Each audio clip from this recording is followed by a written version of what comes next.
Hi guys, it is Thursday. You just finished your Systems of Equations word problem quiz, and now you are going to take notes on a new concept called two-way tables. Okay, you were asked yesterday to bring your textbook to class, earbuds, and hopefully either you have a device or you are using one of our iPads. Okay, make sure your earbuds are in because everybody will be watching this video at different times and some people still may be taking their quiz. So please be respectful and don't have the volume up very high, like the way you listen to your music. Okay, now, as I said, we are taking notes on two-way tables. I need you to turn to page 629 in your textbook. Excuse me. Now, as you listen to this video and go through this section, you are responsible for writing down everything I write down and completing the examples. You will have some homework problems at the end of this lesson. Also, you can pause this video at any time. I know at times I speak fast, and if you are not used to me, then you may get a little frustrated. So pause it, and then you can take your time and write down the work and also understand what I'm saying. Now, two-way frequency tables. You actually have seen one of these on a activity that we did earlier in the year. Your teacher may or may not have discussed it. They may have just skipped over it. We will go to that actual activity and look at that one problem. Okay? Now, one thing you need to make sure you do, okay, as always, and I know your teachers have stressed to you how important it is for you to read the problem in its entirety. Okay, we are not sure the exact format of the milestones or the EOG. Okay, we have a feeling it's going to be a lot of reading, so you need to make sure that you read and you're answering what's being asked of you. Also, you might find some pertinent information in a blurb next to a chart. For example, this one. Most of you look at this chart and say, okay, I know what I'm supposed to do. But there's a piece of information that you need in order to complete this Venn diagram. Now, a Venn diagram, you know, compares and contrasts two things. You've dealt with these in numerous classes over the course of middle school and in elementary. So let's get to it. Okay, it says the data from the survey of 440 students are shown in the table. The students were asked whether or not they were on the honor roll and whether or not they played a sport. So here's your chart. Now what's important is the 440 students. Okay, that is the total in our survey. Now, in a Venn diagram, as you know, this section right here is where the two overlap or where they intersect. They have in common. Here would be just sports, just honor roll. So now, let's look at our chart and fill in our Venn diagram. Only on the honor roll, okay, 115. And I'm going to mark through it because I know I'm using it. So 115. Only play a sport, 45. Play a sport and are on the honor roll. That's where they overlap. Okay. Now, as you know, you have a calculator, but hopefully you can add these up and notice that they add up to be shy of your 440. It's only 410 students. And what that means is there are 30 students out here outside the Venn diagram, still in the universal set, okay? Which a universal set is all of it, your total number of students that are surveyed. Okay, and what this represents, 30 people aren't on the honor roll, nor do they play a sport. Okay, now, relative frequency is the ratio. Well, we know a ratio is a fraction of the value of a subtotal to the value of the total. Okay, so we're looking for a ratio. Now, anytime you see the word relative, you are always going to think to yourself, okay, they want me to write it as a decimal. So here I'm writing a decimal, and the ratio that I'm going to write is the subtotal to the total. And it says, what is the relative frequency of a student that is on the honor roll and plays a sport? So, is on the honor roll. We're talking about this section right here. Is on the honor roll. Okay, I don't need this. Okay, and plays a sport. So it's 250 out of how many people are on the honor roll? 365. And then you write that as a decimal. So 250 divided by 365.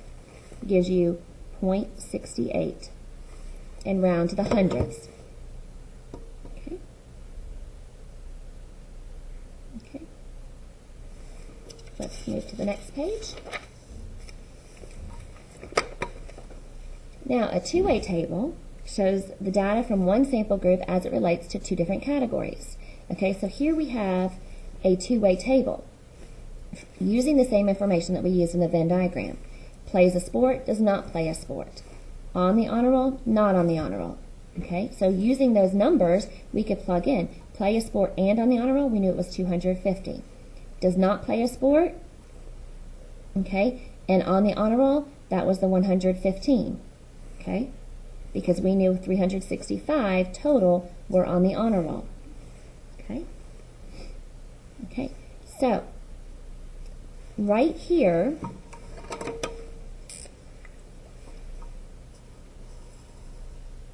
okay, this is the data. This data right there represents something called a joint frequency. Okay, joint, playing a sport and on the honor roll. That's what that cell represents. Playing a sport, not on the honor roll.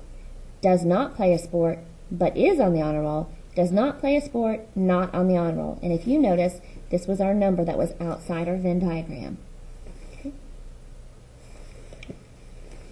Now, the terminology that I use, this joint frequency, okay, you are not going to, it's not a concept that you need as far as the vocabulary for this year, but you will see it next year. So we are thinking if we go ahead and introduce it to you, it'll make next year so much easier. Okay. Right here, okay, this is in the margin. This is called marginal frequencies. Okay, you always have to have a total column. Okay, if you do not have a total column, then that's the first thing you do when you work these problems. Create your total column. So then how do I fill this in? 250 plus 115 is your 365. That was the total number, looking back at here, that I circled, 365. Okay, not on the honor roll was 75. Your total is 440. Now if you look, these are rows, these are columns, these are rows. Your column adds up to 440, your row adds up to 440. And it should. If it doesn't, then you need to go back and figure out where you made a mistake. This should always be your total sample space. The total number of surveyed, your total sample space is 440. Okay. So now let's start filling in some charts. Okay. Felipe surveyed students at a school. He found that 78 students own a cell phone.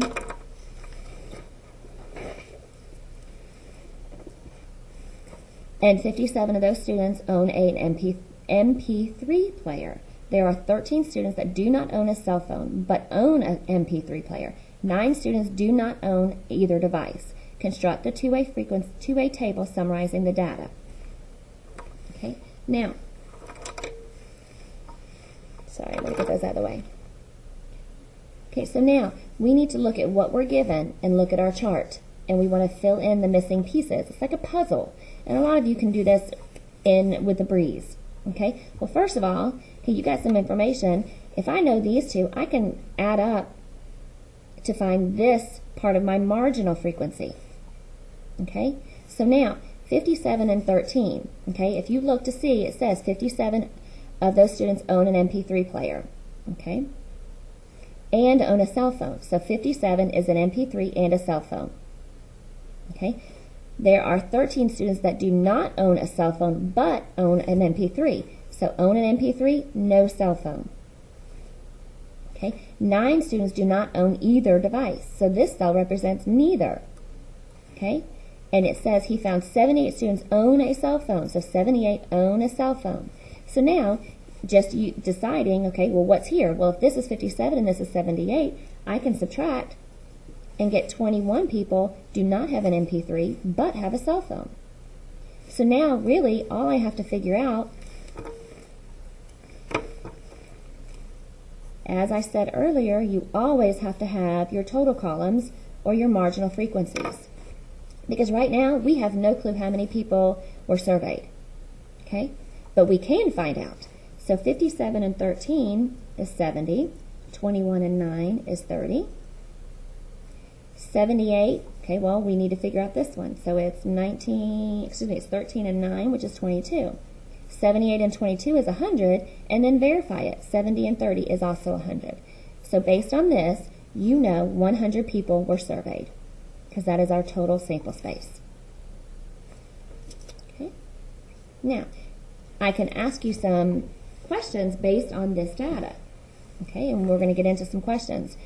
Okay, but right now, 57 out of our 100 have an MP3 and have a cell phone. 9 out of our 100 total don't have either. Okay. Okay, now what I'd like for you to do is pause the video and create your chart. So right now you're pausing the video and you are completing the chart, and then I will have the answers up here to make sure that we understand.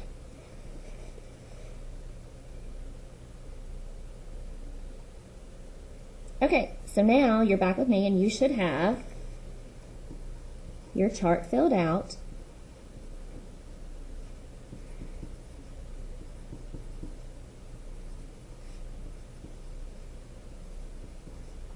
Like this. Okay, and let's talk about it for a second. There are 150 children at the summer camp. That is your sample space. 71 signed up for swimming. Okay, well, where's swimming? Swimming is this row.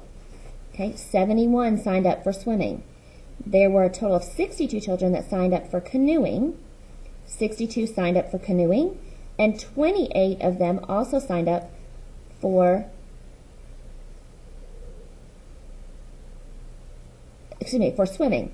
Constructed to, and 28, it says, and 28 of them, so of them is talking about the people who signed up for canoeing, also signed up for swimming. So 28 of the 62 signed up for canoeing and swimming. So now, using subtraction and addition, you can figure out the rest. You had the 71 and you had the 28. You can subtract to get the 43. You had the 28, the 62, you can come up with a 34. You know 150, subtract 62 from 150, that gives you your 88. Okay. Next, okay, interpreting relative frequencies. First off, I just put in the word relative frequency. What does that mean? I'm wanting a decimal. Very important. Okay, so now we know we're going to have a chart and we're going to have some kind of decimals in here. Okay, so now here we have another, obviously, example dealing with MP3s and cell phones. Okay. Now, it says find and interpret the relative frequencies of students in the survey from example 1 by row. I want to find the relative frequency by row. So I want a decimal. Okay, now by row, remember row is this way.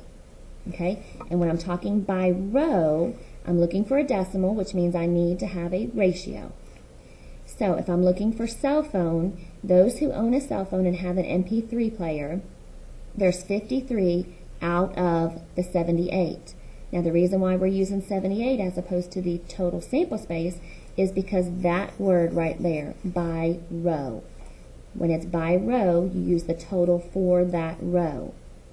So 57 over 78, and if you look down here, you get 0.73. Okay, so then if I want to find the no MP3 and cell phone, it's 21 out of the 78, which is represented here. Okay. No cell phone is 13 out of 22, so it's 0.59. No cell phone, no MP3 is 9 out of 22, so it's represented there. Now, when you add 0.73 and 0.27, you get 1.00. Now, there may be times because of rounding, you might be slightly off, but you should be close to 1. Okay?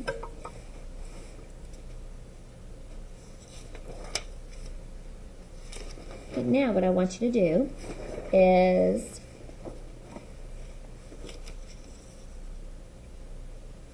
pause this, and I want you to do part B, or question B.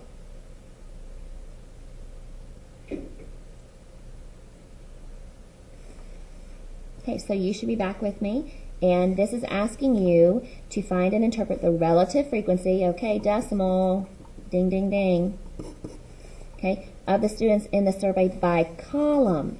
Now, remember, columns are up and down, okay, columns are up and down. Undefined slope. Rows are zero slope. They're horizontal. Okay, so if you get your rows and columns mixed up, then you've messed up the problem.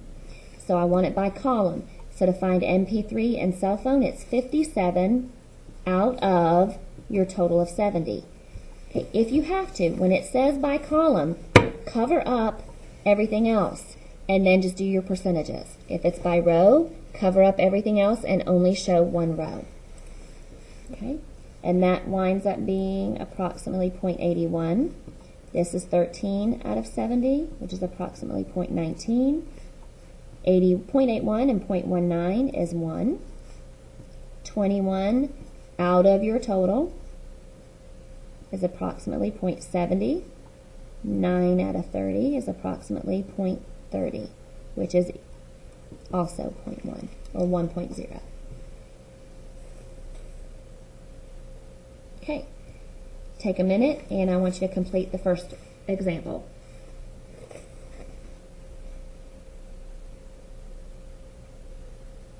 Okay, and you should be back with me, and your chart should look like this.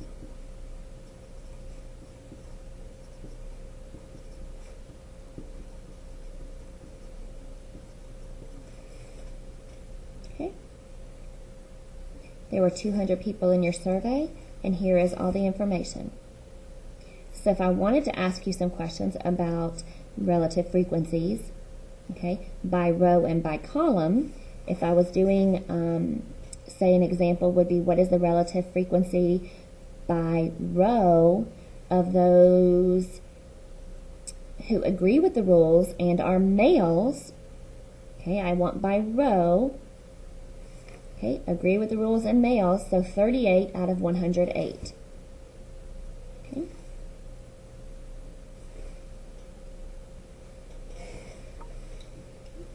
Okay, number 2, I want you to complete this table. Now be careful because it's asking by row. Okay, so pause the video and finish this. And what you should have gotten is 0.21, 0.23, 0.79, 0.77.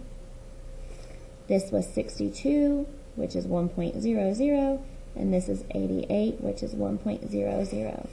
And to find your grand total, your marginal frequencies, remember, is that right there, 150 total.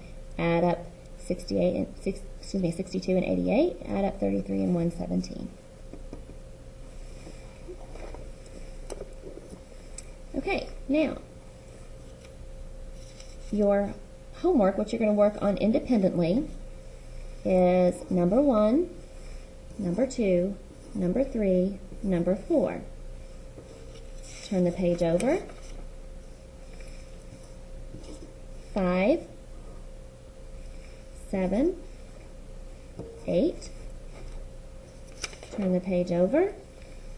9, 10, 11. And then 14, 15, and 16.